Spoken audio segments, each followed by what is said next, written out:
32 ticks following, so they are swallowing. Monkey is swallowing.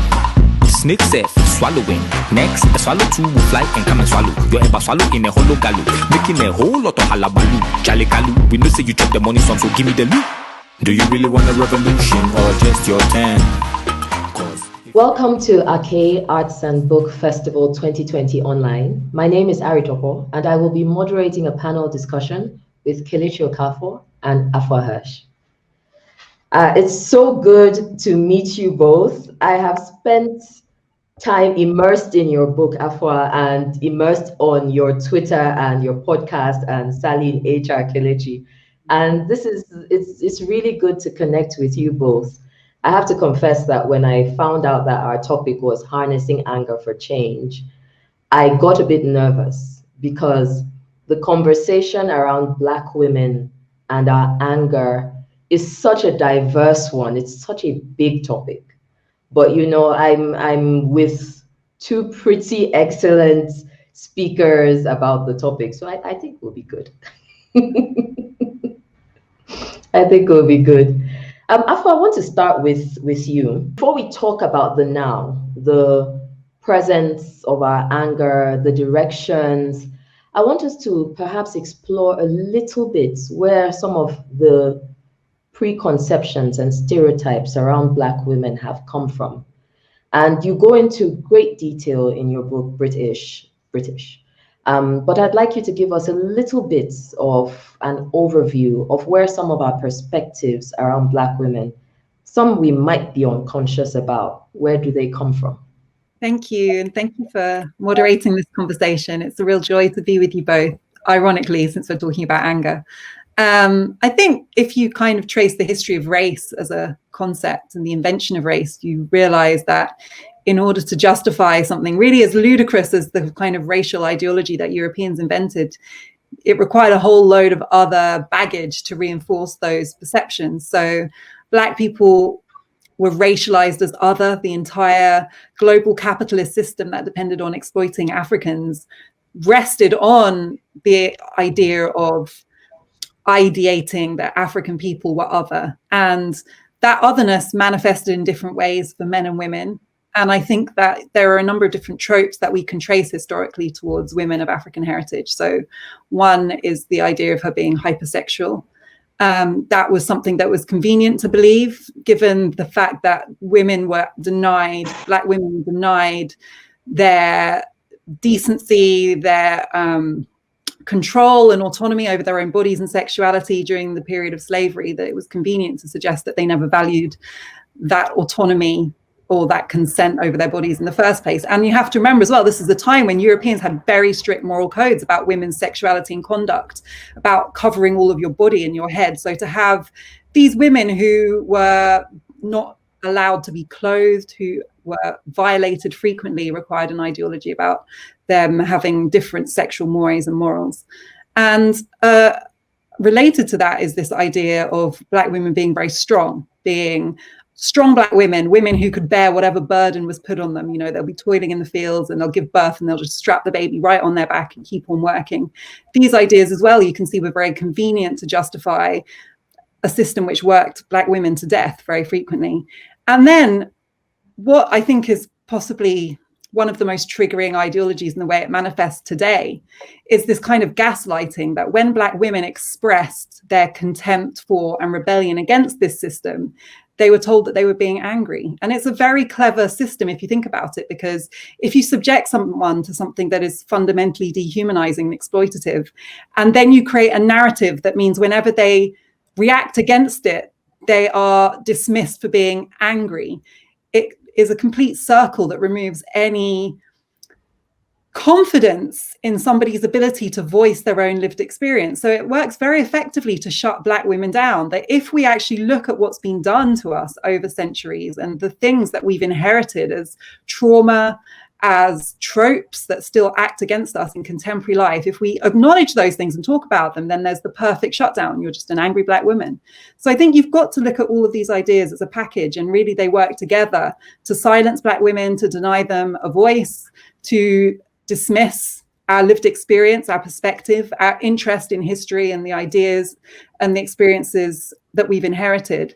And it's really remarkable when you think about anger as a quality that is uniquely associated to Black women, just how pervasive it is, whether it's Michelle Obama or Meghan Markle, or, you know, whether it's just ordinary Black women in everyday life who are reacting against experiences that data shows us are legitimate grievances. You know, Black women have worse outcomes in a country like Britain, where I'm sitting, in education, in maternal health care, in housing, in employment, in any sector of society that you look at. But yet, if you analyze and express that, you are angry. And just to finish, I don't want to talk for too long, but in my own personal experience, it's really ironic because I've done a lot of work in the public space talking about these histories and these experiences, and deliberately doing it in a very measured, fact-oriented way, where it's based on data and evidence, and you break it down in a very rational argument. And it's so interesting. And if you do that very calmly and rationally, you are still told that you're an angry Black woman. So I think that if there were an attempt to try and circumvent that idea, and I'm sure we'll discuss this, I'm not saying that we should. I'm not saying that we should disprove that we're angry, because frankly, it would be strange if we weren't angry. But the only point I'm making is that even if you go to quite extreme lengths to not be angry, you're still perceived as angry, because that's how powerful this idea is. Kelechi, this actually makes me think of something you said in the Say Your Mind pod, where you were asked to come do workshops on, you know, to have conversations about race, but you were also told, you know, asked, you know, so what exactly are you going to be saying? And already there is a preemptive tone policing happening, where you're almost, it seems, being guided in how you should engage. How do you deal with that? What are your thoughts about that? It's really interesting to me to watch how everything kind of plays out, especially against darker skinned Black women, and the idea of anger and the idea of just inherently being a rebel. And I know that for a long time, Black women have tried to kind of shy away from this narrative, especially to kind of get into mainstream spaces. And especially if you're considered someone, you know, that's an educator, or you kind of go into these spaces to facilitate workshops, there's still that second guessing. Whenever I, you know, do panel discussions, and, you know, I remember going to the Cheltenham Literature Festival, and I was moderating a panel about the Windrush generation, something that people should be angry about, and, you know, we were speaking about all of it. And at the end, I was pulled aside by one well-meaning white woman who told me, you know, you're so well-spoken and you're so calm. That's not what I was expecting when you got on the stage. And I just thought, okay, so next time when I get on the stage, I guess I'll just beat my chest and I'll start doing cartwheels everywhere, so as to kind of meet the preconceived notions that you already have of me. It's interesting how people are almost shocked when they see that, oh, actually, they're not as angry as I was, you know, expecting them to be. And when I'm doing workshops with the police, because I do quite a few workshops with the police, anti-racism workshops, I know that the thing that scares them the most is that they'll go and look at my Twitter feed and then think, oh my God, this woman is so outspoken. She's so, you know, angry. Why did we book her in the first place? So people want to speak with me and kind of check, what are you going to say beforehand? Are you going to say anything like what you say on Twitter? What's interesting is that most times they can't actually hear my voice on Twitter, so they don't actually know what I sound like, but it's from reading the word and already playing it in their mind through the filter of what an angry Black woman would sound like. I go into these workshops and I deliver the exact same thing that I pretty much say on Twitter, and you've got all of these, you know, people saying, oh wow, thank you so much, I didn't consider it like that. Because actually sometimes when people are up close with the truth, they have nowhere to go, and they can't focus on tone, they can't focus on anything else, because sometimes facts are just facts. And, you know, the organizers, whenever they do try to guide me as to where they would like me to go and really check and triple check with me, you know, how everything's going to run, I'm very, very good at being deliberately obtuse. I'm not coming online early to be coached on, you know, what is expected. And I don't do kind of, you know, subtextual, subliminal conversations. It's either we say it outright or we don't say it at all. So usually I'm asked, okay, so what's today going to entail exactly? Like, what are you going to be speaking with them about? Just want to check. I'll be speaking with them about what was written in my package. That's what I'll be speaking with them about. Like, I don't move out of the parameters of what has been discussed until I enter into the room. And I have no qualms with addressing in the workshops as well, that before I entered, people wanted to check with me what I would be talking with you about. And I understand that fear. I understand what that fear is about. I really do get it. But if we're going to move forward and truly people do want to be anti-racist, you're going to have to put that fear to the side and understand that whatever you hear is probably what you needed to hear in the first place. There's just no space, as far as I'm concerned, to be meek and mild with all of this. We don't have the luxury of that anymore. I don't think we've ever really had the luxury, but I think Black women across the board, generally speaking, wanted to buy into that narrative that this is the way to do it. Respectability politics will save us, when actually it won't. So, I don't, even in professional spaces, I still behave exactly like this. I've done, I did a little bit of research before this conversation. And of course, like you said, Afua, these are our lived experiences. But hearing you both talk about the same experience, where you're expected to be angry, where anger is this way of being that seems defined in such a way that no matter what you do, you're almost doomed to fail. But then the surprise that you're being calm and measured, or the insistence that despite being calm and measured, you're still angry. And Afua, you talked about Serena Williams, Meghan Markle. We've seen it with Michelle Obama, Diane Abbott. Consistently, these expressions of women who are speaking, sharing facts, being assertive, as for some reason, that existence being defined as angry. And I know the short answer to it, and Afua, you've given us a bit of background. But can you explain a little bit why, despite the fact that we have all these papers and all these experiences, and we continue to interrogate this perception, why do people still keep framing Black women's expression only from a place of anger, or mostly from a place of anger? I mean, I'm not sure we have interrogated it. I think we as Black women know, because we constantly encounter it, but I'm not sure that the inventors of this ideology have ever acknowledged that they invented it, let alone unpicked or tried to change it. And I think that's what really shows. I'll just give you another anecdote. I was watching some old footage of Naomi Campbell, who I think is, we could have a competition trying to rank well-known Black women, but she's up there in terms of the women that have been portrayed as this kind of cartoon character, angry Black women. And she was interviewed for Channel 4 News, which is a big news show in the UK, back in 2013. And she wanted to talk about this new initiative she had to promote equality in the fashion industry.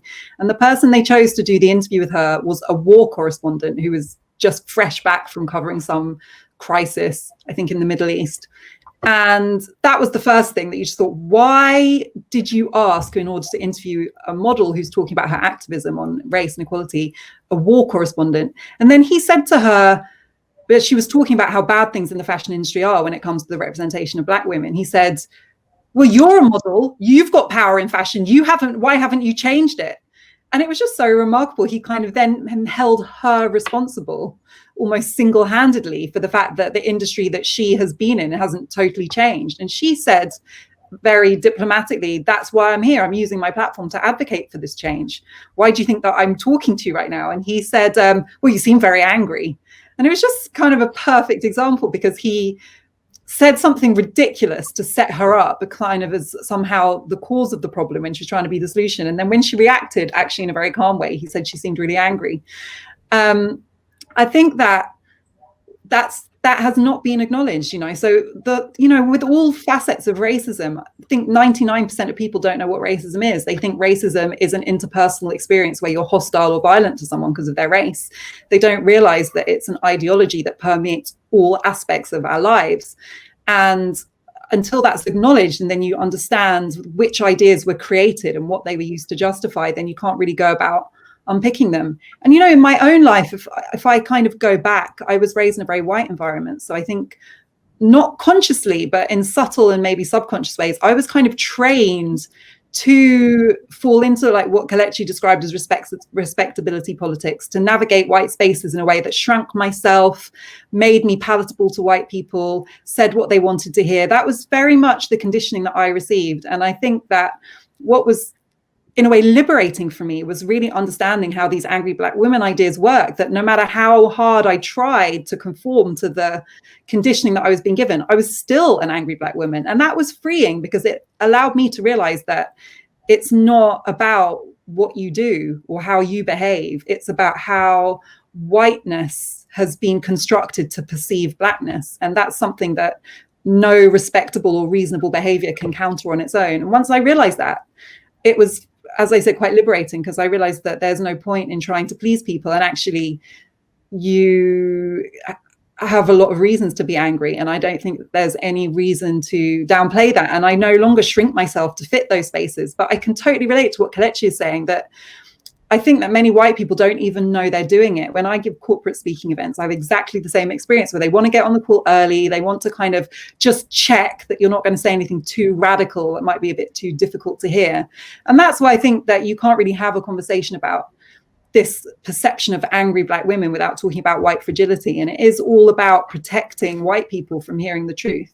And this idea that we could be diluted and kind of softened so that it's easier for them to engage with us, so that they don't have to confront the reality of the ideas they created. So, you know, it's a kind of absurd situation when you think about it, but it manifests in so many ways in everyday life. And it is ironic, I think, if people ask someone like Kelechi or someone like me, both in very different ways, known for being outspoken, it's just so ironic that you would want to hear from us, but you would want to try and control what we say, which is the complete antithesis of what we do anyway. But that's the reality, that it's not a rational phenomenon. It's one that is very deep rooted, and that is why it has never changed. That's literally, I'm listening to you right now. That's my reaction, is just this frustration, because it feels literally like you're put on this treadmill and you're constantly, no matter how well you run or how fast or how hard, you're on a treadmill. And Kelechi, Afua's experience told me, it made me think about something you had also talked about moving to Britain and being encouraged also to assimilate. So I'd like to hear a little bit about your journey as well, and how you came out into this full-bodied expression of self that you share, you know, both to other Black women, but also to white people who are still struggling with confronting these paradigms that they've created and now do not want to engage with. It's interesting that you asked that, Arit, because I think that sometimes being able to move in these spaces, or to be able to observe and comment on what the kind of dynamics that we see playing out in society, you have to be somewhat of an outsider. And I think that that's what I pretty much have always been all of my life, really. I've always been on the outside and looking in. I was born in Nigeria, so I came to England when I was 5 years old, and it blew my mind how different everything was. Who are these white people and why are there so many of them? So it was really, really weird to me. It was so weird to me. I remember leaving the airport, I think it was Heathrow, leaving the airport and seeing an escalator for the first time and being really, really scared to go down it. And, you know, the auntie who brought me, she was just kind of like going down the escalator and calling after me to follow. And I was like, I don't know how to go down this thing. So some random guy carried me and then brought me downstairs to her, or brought me down the escalators to her. So everything just felt otherworldly to me. And then I started school and very much had my very, very kind of Yoruba accent, because my mum's Yoruba. And so very much have my Yoruba accent, and I was speaking English because obviously colonization. So I was speaking English, and I remember one day saying something like, oh, I'm going to my auntie's house. And I remember one girl saying to me, another Black girl actually, she said to me, it's not auntie, it's auntie. And I felt so embarrassed at such a young age. And I remember telling my stepdad that, oh, you know, I was saying in Yoruba that this girl made fun of me for saying this thing in this way. And he was like, well, of course, why won't she make fun of you? You need to stop speaking Yoruba. Now that you're here, you have to start speaking English and you start behaving like an English girl. Imagine hearing that as, you know, like a 6-year-old at this point. You've heard that, those very, very clear instructions. And if there's one thing Kelechi Okafor is very good at doing, is exacting exactly what you've told me. Like, I would do exactly as you told me to the letter. I love achieving things. So the goal is, you know, forget Yoruba and be as English as possible. So I started on this journey of like reading every book I could get my hands on, teaching myself the histories, you know, whatever they talk about in class, I'd go home and like teach myself it, you know, just trying to learn as much as possible, understand as much as possible. And even at that age, I thought, this looks really weird. Like, there's gaps in things. You know, at this point, I've reached 10 years old, 11 years old, and I'm like, there's gaps in the histories. Like, what fills these gaps? So I had to start going to look for what filled the gaps myself. Couldn't ask my mum. My mum doesn't know. My mum's just very proud that she knows all of the, you know, national anthem. Kelechi, do you know the national anthem? And she started like blaring it at the top of her lungs. So she wasn't, you know, going to be able to help me on this quest. Who would help me on this quest? No one really. So I became very, very good friends with the library, so I could teach myself a lot of the things. And that's when I understood from a very young age what it was to be other, but feeling very lonely, feeling very outside of everything, not feeling English, not feeling British, but being told that I couldn't find solace in my Nigerianness because I had to assimilate to what this culture was. And none of it ever really sat with me. So from then I kind of found a space, or carved a space for myself, where I could look at things and comment on things as a way to kind of make sense of the world, a world that actually doesn't make sense. It's exactly as Afua said, none of this is rational. Actually, the whole thing is insanity. The idea that Black women are angry is a psychological technique that's used to displace. You have to have been angry to go to another continent entirely, subjugate the people, steal the people, take them to another country or different countries and kill out those people, or most of the people that already live there, the indigenous people, and get these people that you've brought over to now do the work of building up the place. The anger, the savagery, the bloodlust exists in the person who has displaced it onto other people's bodies. We are the bodies that's being displaced onto. We have to kind of sit down as Black women and figure out the anger that is ours, because that one is liberating. That one is actually our path to freedom. And then the anger that's been placed on us, that's the one we have to eschew and give back to the owners. Wow, that's really profound. Thinking about the anger that is yours and claiming that, and recognizing that there is anger that is not yours, and basically saying, here, there you go, that's your problem. I was speaking to a woman who's Senegalese and African American in preparing for this panel, and she said, being somebody, you know, like myself means never really feeling like you belong. And that can often influence then how you're engaging in these spaces, because am I wanting to belong? Am I wanting to stand out?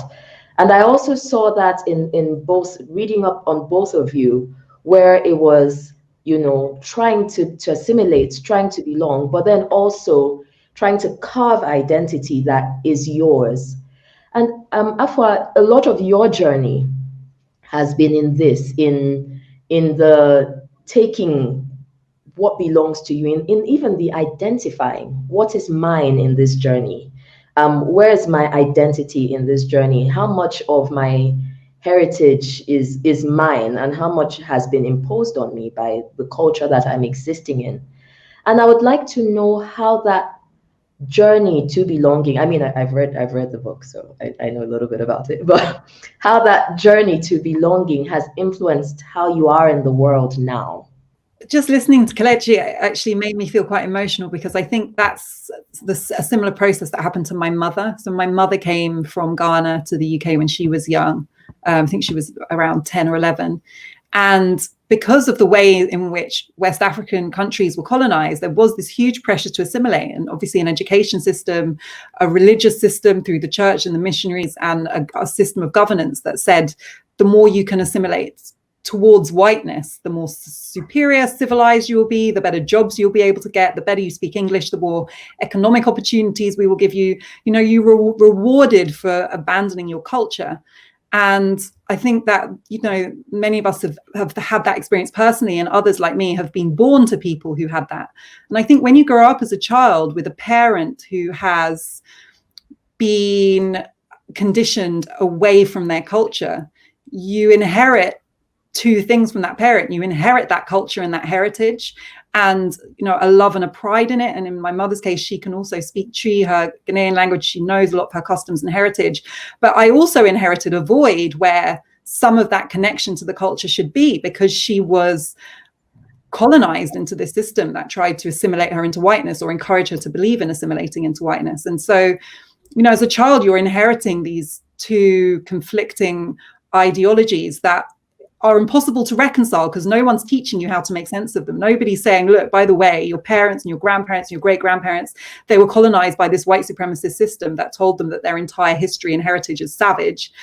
And nobody explains to you why people at the same time racialize you as black and see you as black. And in my case, being mixed race, no one also explained why I was born to two parents, one black, one white, whose entire racial identities were invented to be oppositional to each other. You know, whiteness was invented to be oppositional to blackness. Blackness was invented to elevate whiteness and encourage white people to believe in their destined superiority.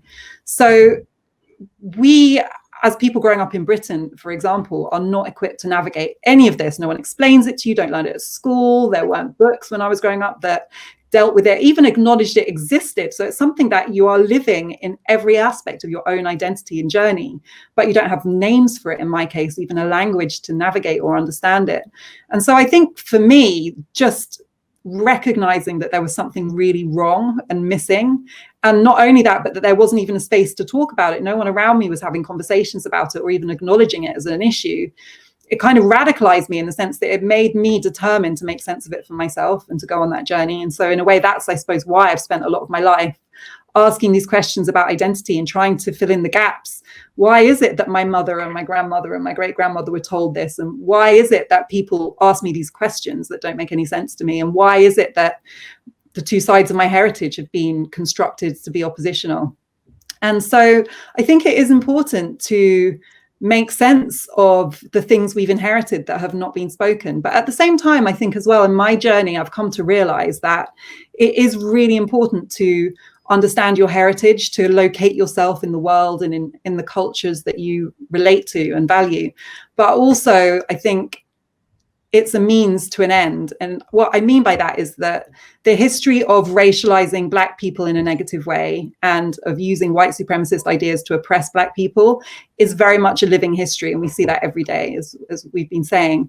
And I think the really important thing is not just who am I and how do I feel and what do I relate to, but what work am I doing? How am I using my voice and my experience and my knowledge to undo that history? And so I think, like, you know, a lot of young, especially mixed race people come to me and say, I'm really confused as well. I'm half Black, I'm half white, I don't know where I belong. And I have so much empathy and I relate so strongly to that. But I also say to them, the point is, what are you doing with your life?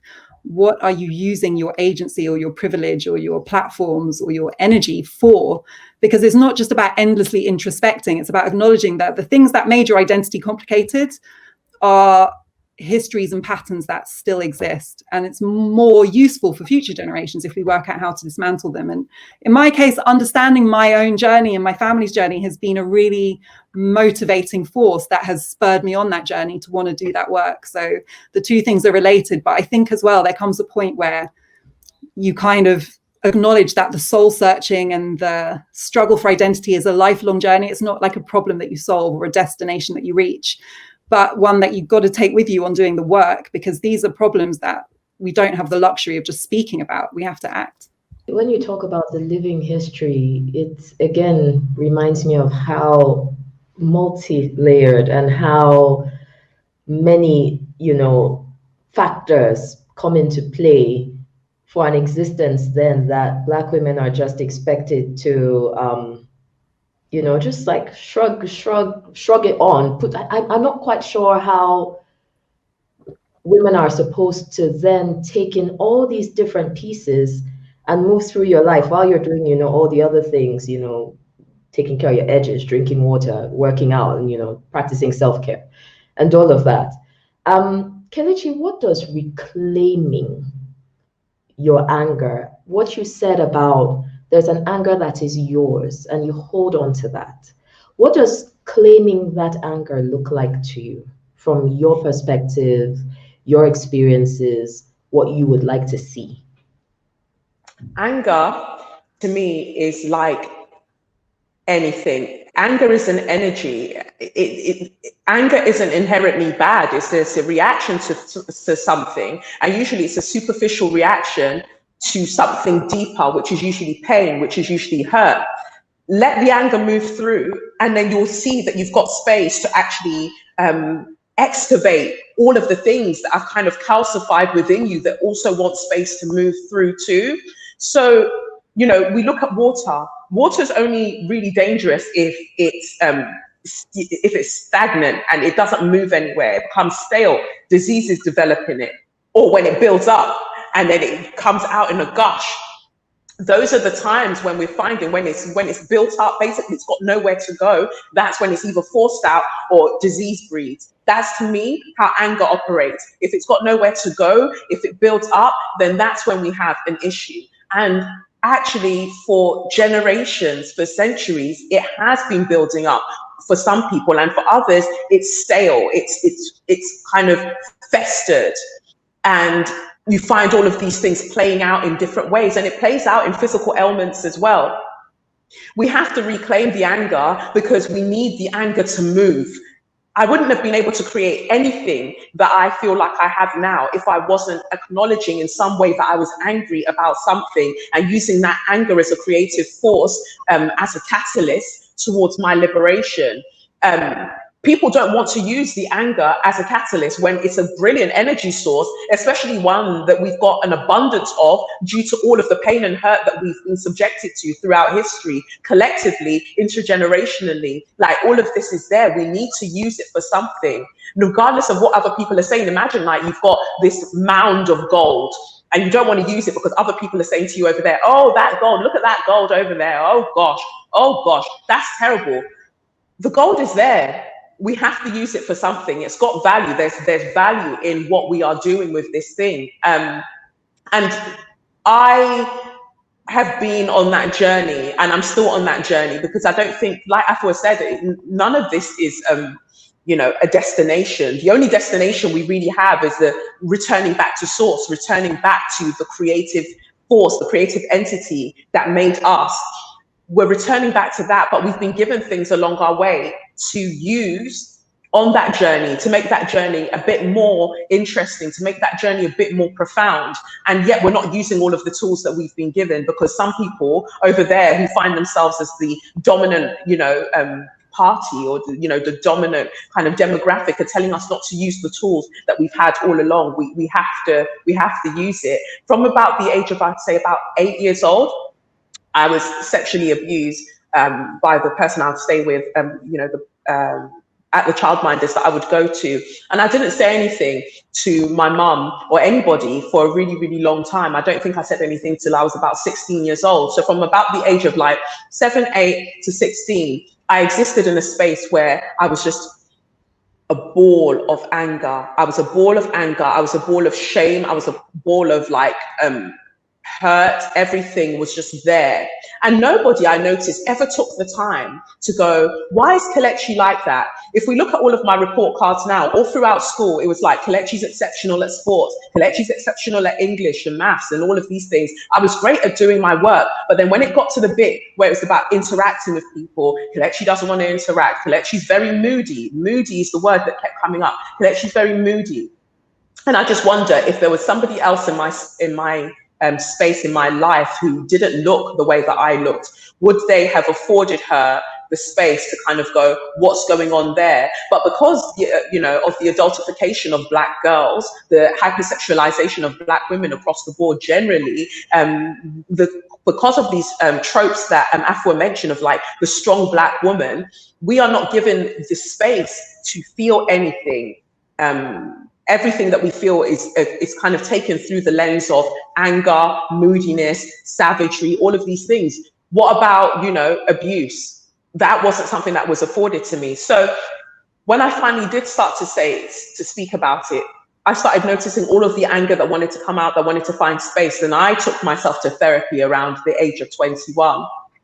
And I started doing the work myself because I realized from a young age that there was something in me that wanted to be expressed.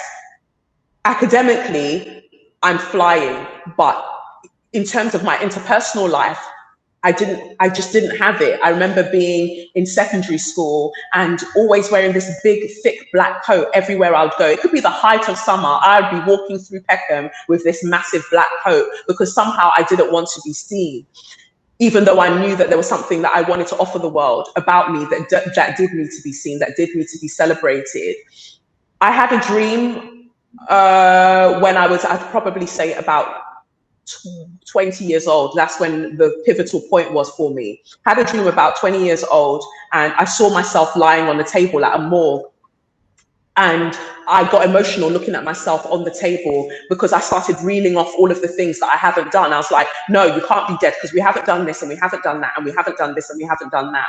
And I was so emotional in that dream, and it didn't leave me because then when I woke up, what I understood from that dream was all the things that I reeled off, all the things that I needed to do were the things that I actually came here in this experience to do. And there's nobody, no living human being that would stop me from being able to do those things. And the only way I'd be able to do those things was to come face to face with my anger, let it move through me and use it as the creative force to do everything and to break down any barrier that I see before me. It's very warrior-like energy, but I feel like we all have different energies, but that we, you know, that we're born to use. And that just happens to be mine. But I know that I deserve peace. I know that I deserve joy. And I've got to use this anger to get myself there. When I'm listening to you and I'm thinking about how so many Black women get into adulthood exhausted, because right from when you're a child, you are already being given all these messages, you know, and you're right. How about things like abuse that tie back again to this hypersexualization of Black women? And, you know, many Black women get into adulthood, they're exhausted, they're angry. I want to ask you, Kelechi, coming back to you, how do you make space for that exhaustion? How do you honor that exhaustion? Before we get to where we turn our pain and our anger into purpose, how do we care for that exhaustion? Boundaries. You know, boundaries are one of the things that we need to do in order to be able to care for ourselves, because even other Black women, even other Black people are so used to taking from Black women that if we don't set those boundaries, we'll just keep giving from an empty cup. You can't pour from, you know, something that you don't have. And like you say, so many of us enter adulthood absolutely exhausted, but we believe that a good Black woman must always endure, must always keep going, must always keep doing all of these things. And it comes a point where you have to choose yourself first. And it's something that we are speaking about more, but we do need to, you know, really pick up the momentum of speaking about therapy, not just, you know, oh, I spoke to my pastor.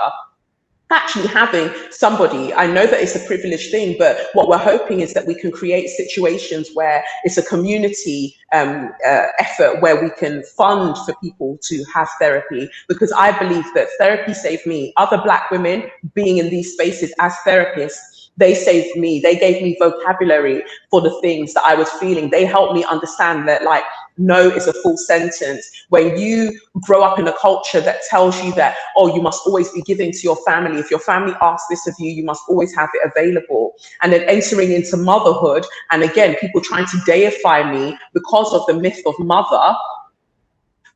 They are all things that I had to push back against and say, I don't want that. That's not mine. What is mine is, I should be allowed to feel tired, and I should be allowed to ask for help. And when that help comes, I shouldn't feel ashamed to accept it. We know that we've grown up in spaces where parents say, don't go and talk about our business outside. Don't go and air our dirty laundry outside. But what would happen if we did have that community where we could talk about the hurt, where we could talk about the pain, and also have a sisterhood where we create space for other women, other Black women, to have that respite, just that space to just let go, to stop being strong, and to just be free. Afua, I'm listening to Kelechi, and she's mentioning some of the things that you talked about at the beginning of this conversation about the hypersexualization of Black women, about women as mother, this load carrier who can carry all the burdens and who keeps her pain inside, and everything is allowed to fester until, for some people indefinitely. It colors how they go through life. And Kelechi is very right that there's a privilege even in talking about mental health and self-care and therapy, which is where we are realizing we need to start thinking more of. What would your conversation be? I want to say, even as Black people, to younger Black girls who are growing up hearing much of this programming that we have assimilated, sometimes without knowing, what's the conversation we need to have with young Black girls? It's such an important question. And I think of it as a mother myself, and the mother of a young Black girl. And actually being a mother has forced me to acknowledge some more maybe subtle aspects of my conditioning that I hadn't fully articulated or understood. So, and I think this applies to all girls, but it's especially compounded for Black girls, that many girls are taught that they should be nice, that they should be likable, that they should smile a lot. There's all of these gendered ideas that girls should be pleasant, pleasing, they should be pretty and non-aggressive, they should generally kind of fit themselves to the space. And I think that I've realized how much of that conditioning I absorbed as a child. And my daughter's not like that at all. And she can be she's very direct and doesn't seek approval in the ways that she functions. And initially I struggled with that because I was taught to seek approval and be amenable. And actually, eventually I realized how proud I am and happy I am for her that she doesn't instinctively have that pressure, and how much I want to protect that part of her character and avoid teaching her that she should always be nice. If she doesn't feel like being nice or she doesn't want to be friendly, why should she have to be? And I think realizing that those ideas, we haven't been given those ideas to empower us or to help us to thrive. We've been given those ideas to contain us and allow us to fit something that was not created for us. So I think being intentional in teaching girls that they do not have to please people. They don't have to be what other people want them to be. They don't have to seek approval, and they don't have to be nice. They don't have to be smiley. All of these, some of them sound like quite superficial things, but actually I think they go quite deep in terms of the messaging and programming we're giving our young girls.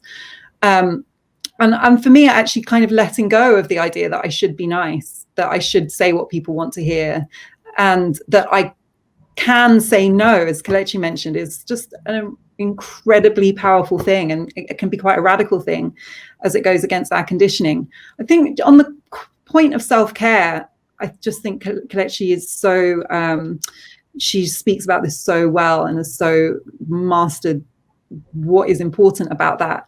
I just wanted to add that I've heard men who are anti-racist saying things like, it's called the struggle for a reason. It's not supposed to involve self-care. You're not supposed to look after yourself.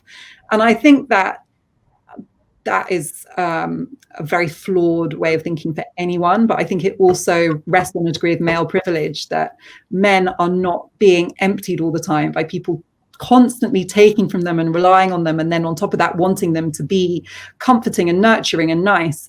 And I think that as women, people do draw on all of your, not just your labor and your body, but also your emotional resources and your kindness and your nurturing and your patience and all of those things. And that it's acknowledging your limits, and as Kelechi said, your boundaries is so important. Even just acknowledging that is happening, because it can feel invisible until you burn out, and then you realize that it's very, very real.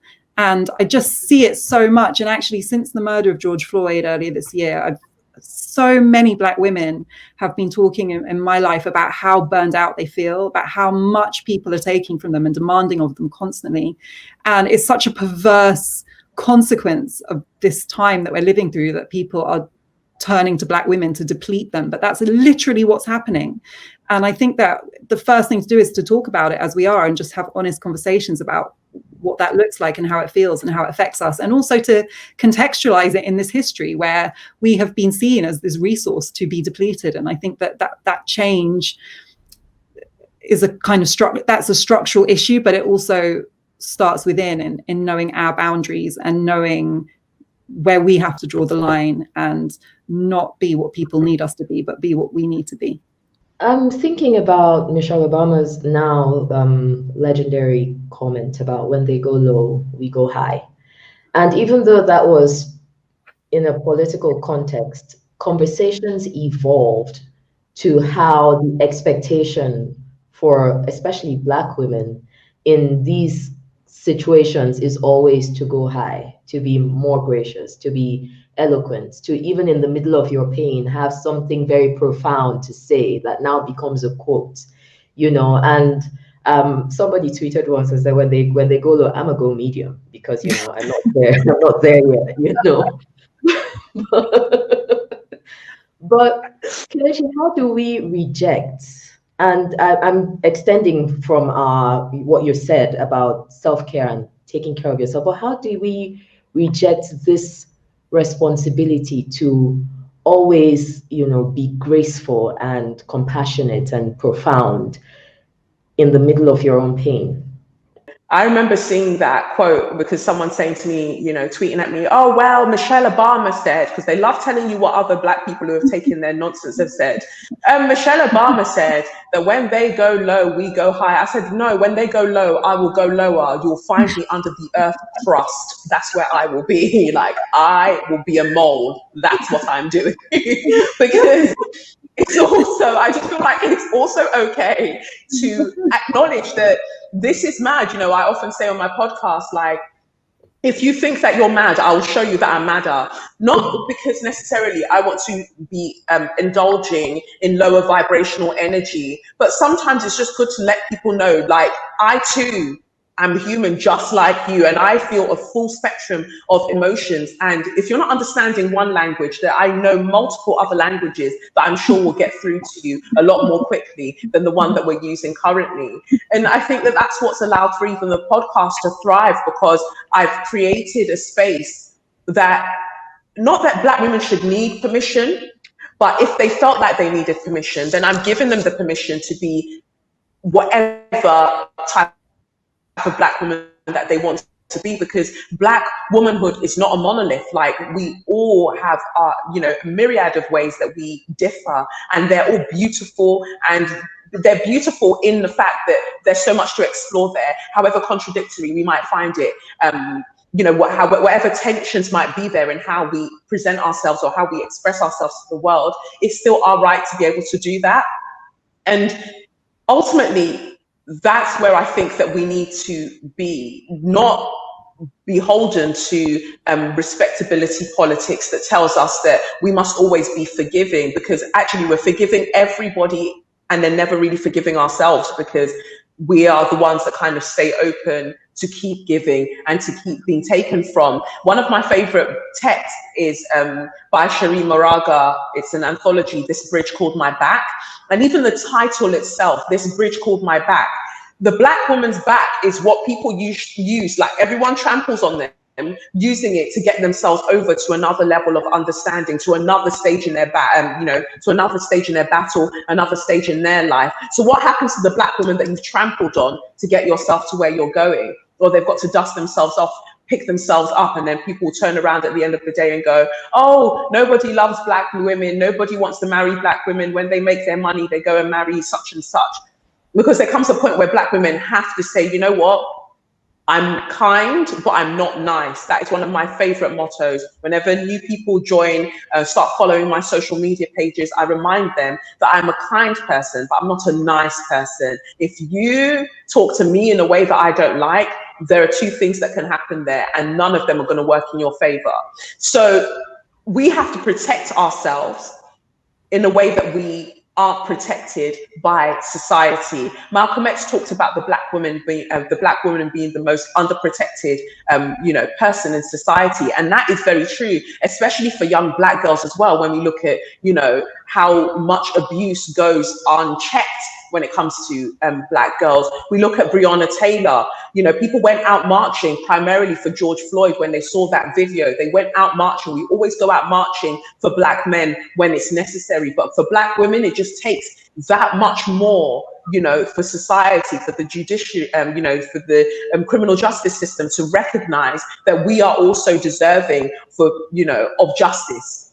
And so if we're still waiting for the rest of the world to catch up and give us the justice that we deserve, then we have to be the ones that kind of do it for ourselves. Like, we have to be the ones to defend ourselves on a collective basis and on an individual basis as well.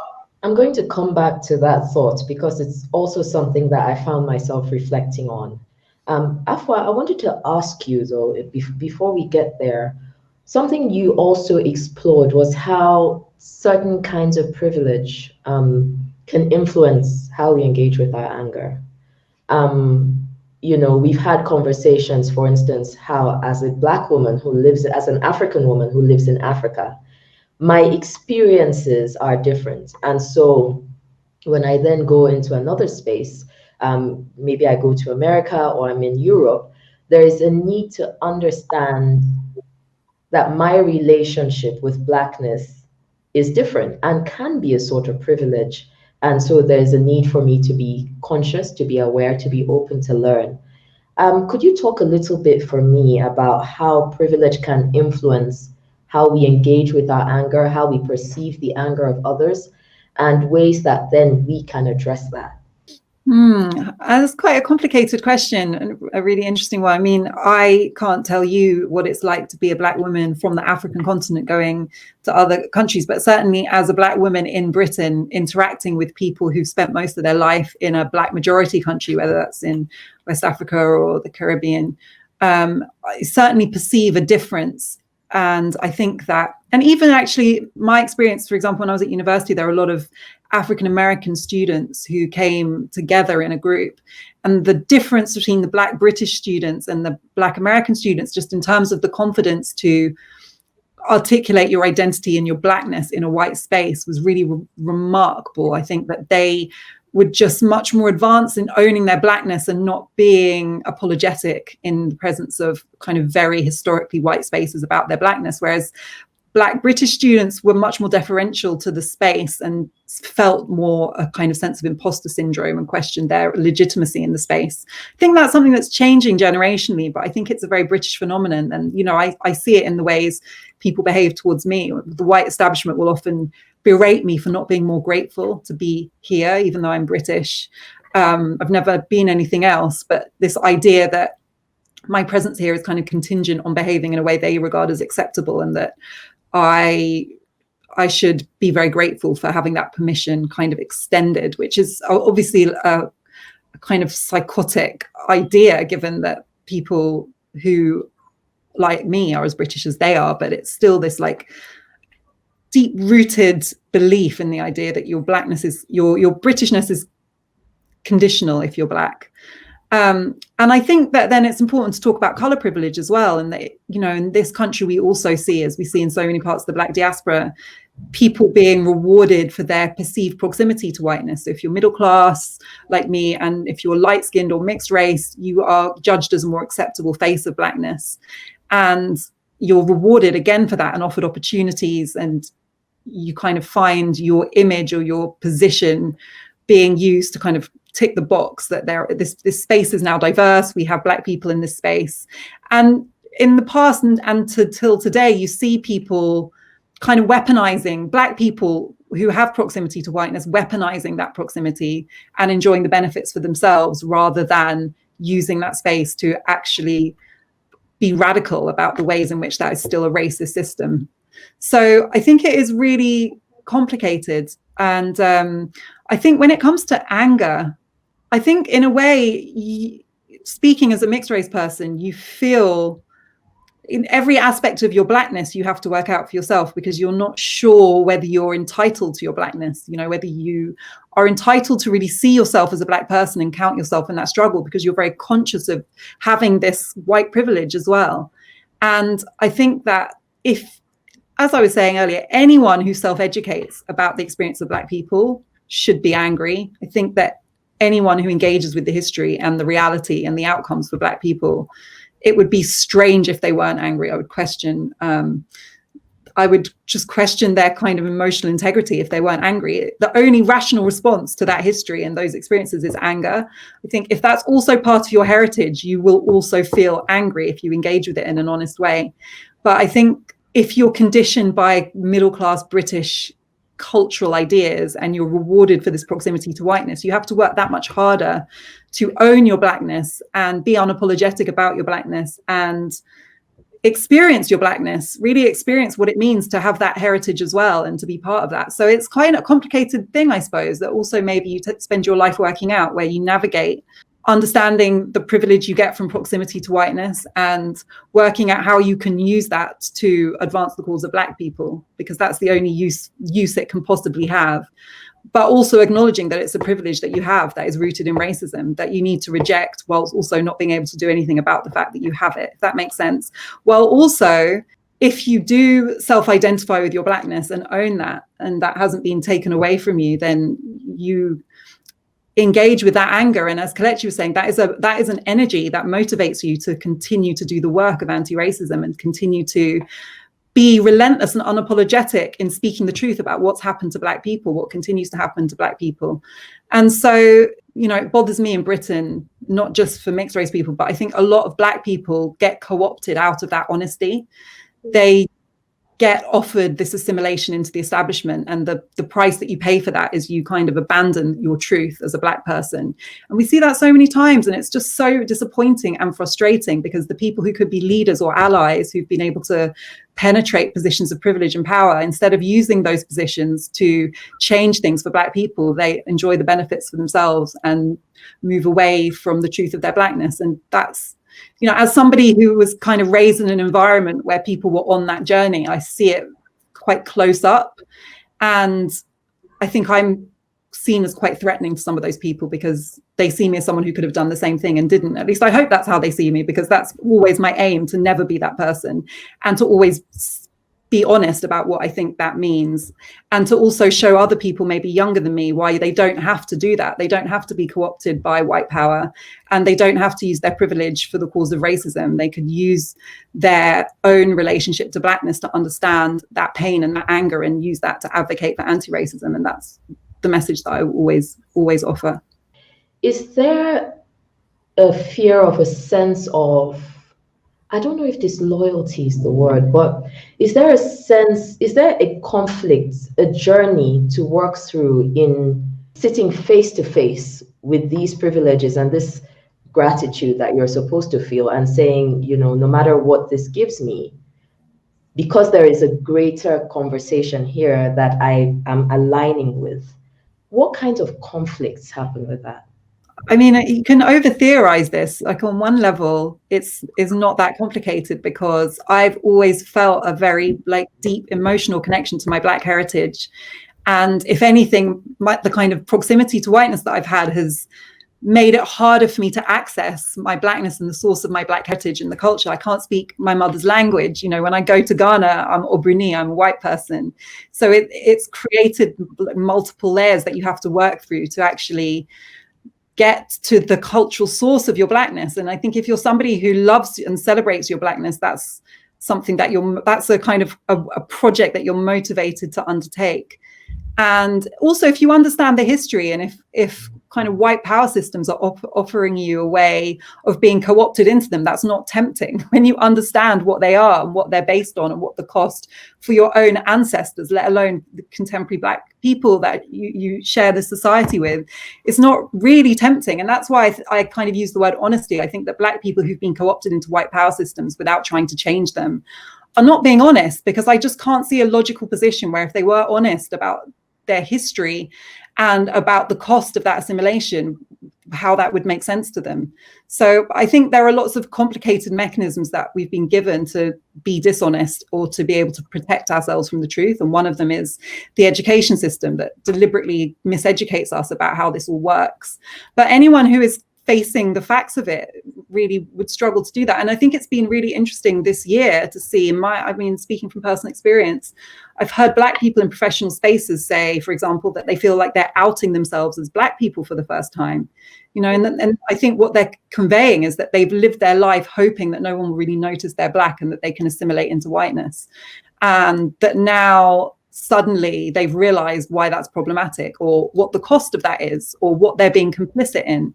And now they want to do things differently. But I think that inevitably happens if anyone is kind of pricked awake by the honesty of what's happening around us. So I don't think it's tempting, but I think that that's not to say that the privilege that you have if you have proximity to whiteness doesn't work in an everyday way in all areas of life to kind of offer you ways out of Blackness or ways of being complicit in white power. So that is something that you have to be very vigilant against. And it's also not perfect. I feel if you look at the Black people who have prominent positions in publishing or in the media, a lot are mixed race or light skin. So it's not like we're not benefiting from that privilege all the time. And so you've just got to navigate it for yourself. You've got to be honest about what it is.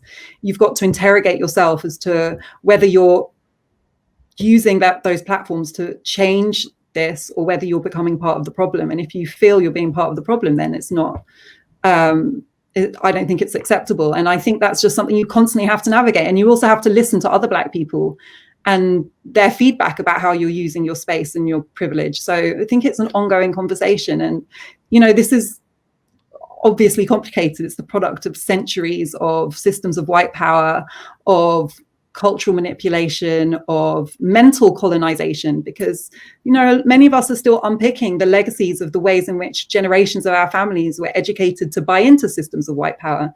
So it is really complicated. And that's why I think conversations like this genuinely are really important. Kelechi, when we look forward, there are two questions I want to ask you. The first is that you said earlier about Blackness not being a monolith.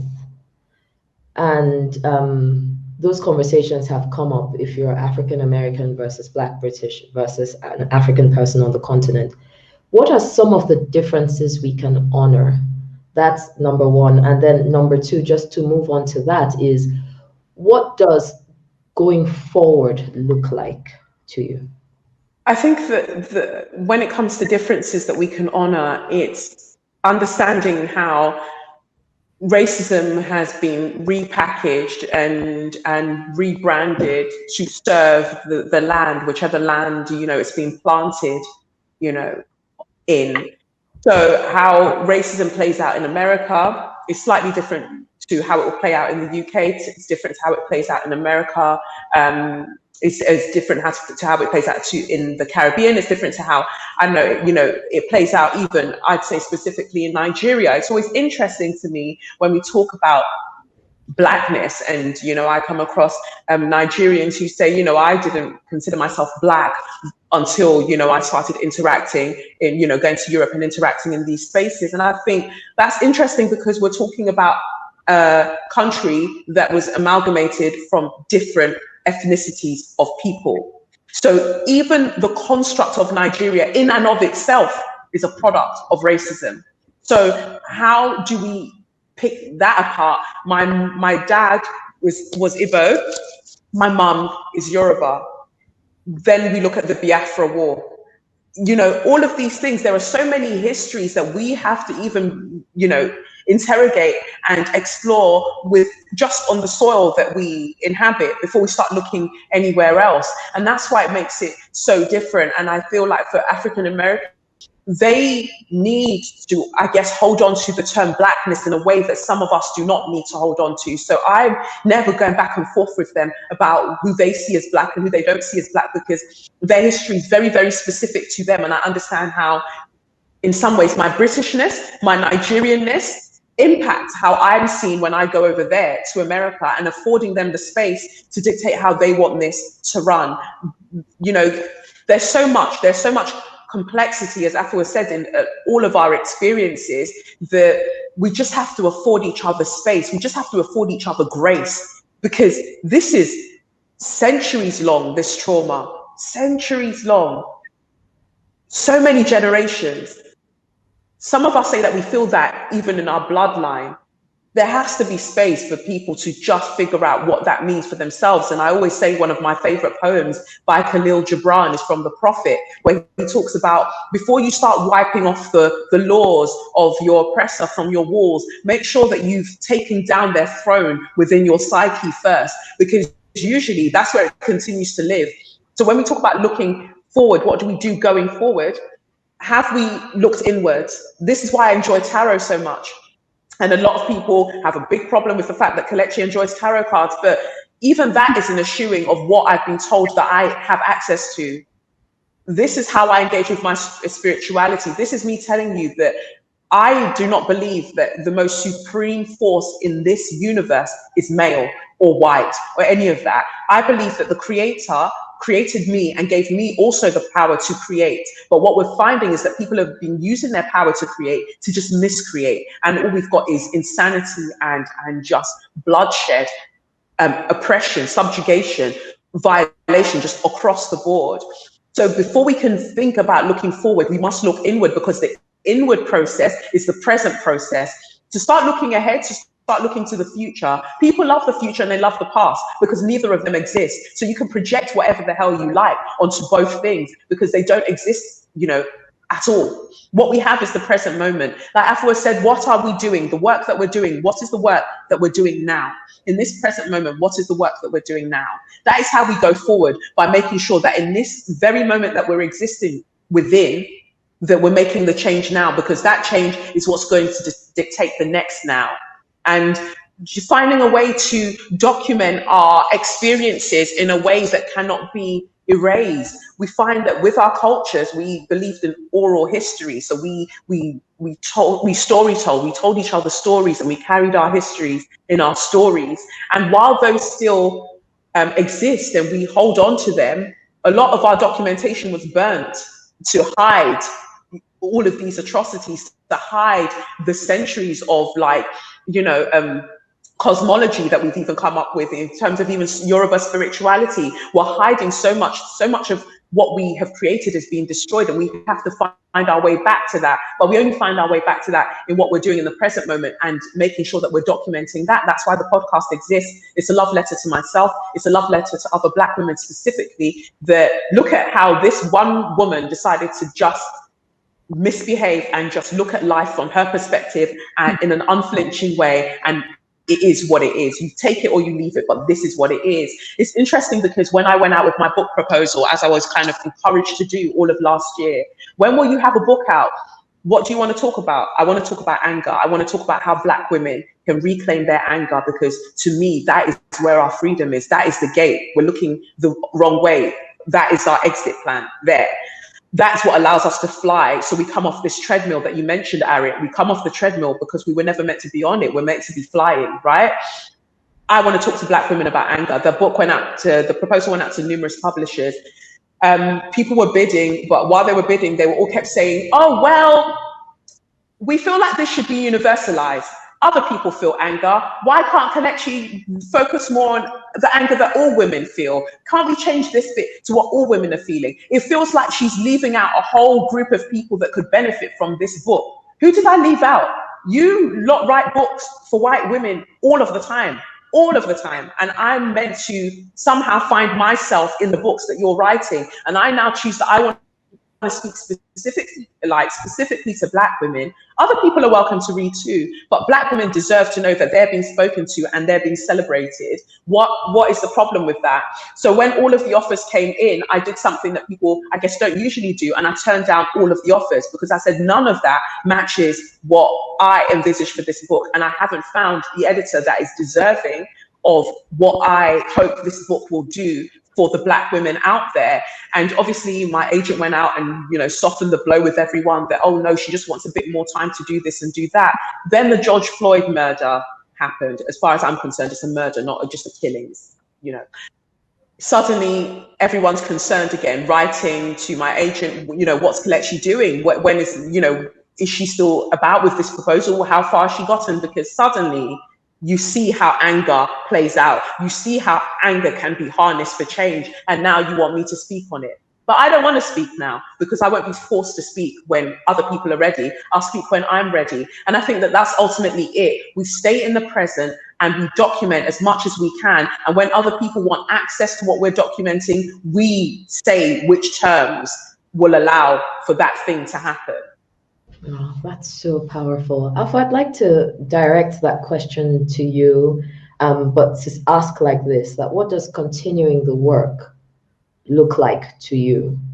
And in a world where we can often feel so helpless, what does owning the power of your anger mean to you?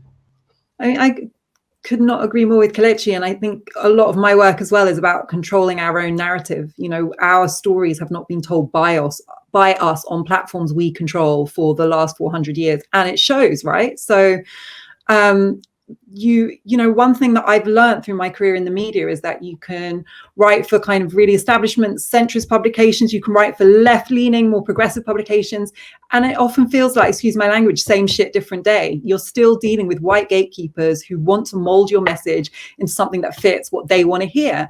And there comes a point at which you get radical on that, and you're like, there is no point in me doing my work and telling the truth and building up other people so that they can tell their truth, just for us to all get filtered through this little cookie cutter white gatekeeper model, and we all start producing the same sanitized stuff at the end of the day. So I'm also thinking about how can we create our own platforms so we can just bypass those gatekeepers, cut them out. And you know what?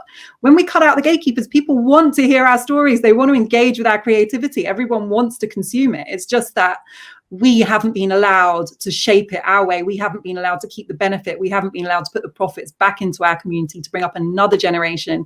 So one thing that I'm really heartened by is I think a lot of us are thinking that way now and starting to get radical on that. And I think for me, that's the future. I'm not really interested in white gatekeepers anymore. You know, I feel like I exhausted the potential for white gatekeepers in my career so far. I gave it a good shot. I had good intentions.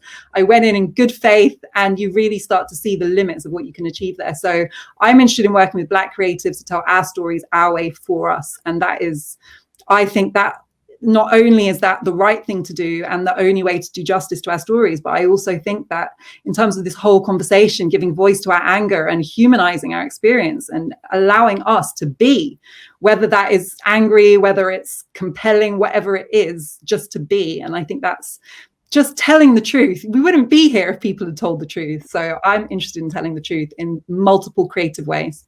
I have to say, I started this conversation, I did the research for this conversation and found myself in a place where I owned a lot of the anger that sometimes we're not always aware that we have.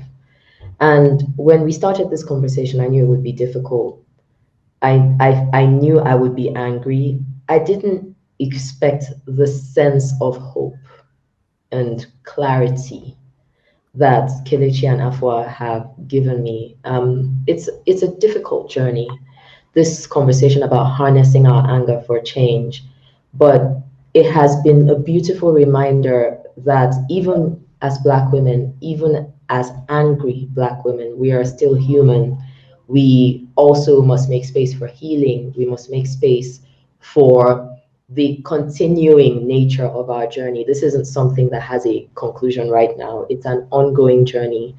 And that anger is a beautiful thing. It's not a threat. It can be a threat, and that's okay. But it's a beautiful, powerful thing. And I've come away from this conversation thinking that I will engage with anger as the gift that it is. Thank you so much for joining us.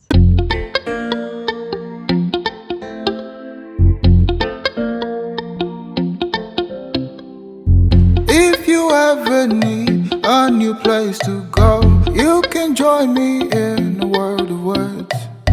Then it seems like I'm nowhere to be found. If you look, you'll find me in a book.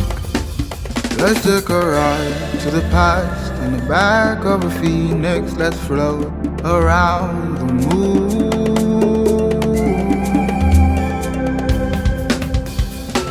You'll never alone. Now you know where to look.